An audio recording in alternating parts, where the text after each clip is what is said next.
বাংলাদেশ খেলাফত মজলিসের আমির মামুনুল হককে নিয়ে গত বৃহস্পতিবার নিজের দেয়া বক্তব্য কার্যবিবরণী থেকে বাদ দিয়েছেন স্পিকার হাফিজ উদ্দিন আহমদ। একই সঙ্গে তাকে নিয়ে বিএনপি সংসদ সদস্য খন্দকার আবু আশফাকের করা মন্তব্য এক্সপাঞ্জ করেছেন স্পিকার। এদিকে সংসদে কথা বলার এক পর্যায়ে এমপি আব্দুল হান্নান মাসুদকে উদ্দেশ্য করে deputy speaker barrister Kaiser Kamal বলেন, এটা শাহবাগ চত্বর নয়, জাতীয় সংসদ।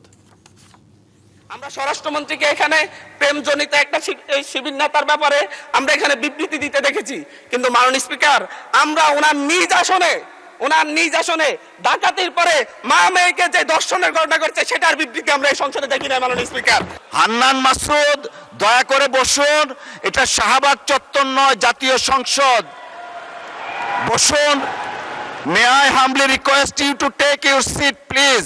হেফাজতে ইসলামের নেতা মাওলানা মামুনুল হক সম্পর্কে কথিত পরকীয়া সম্পর্কে দু একটি মন্তব্য করেছেন, যেটি অনভিপ্রেত।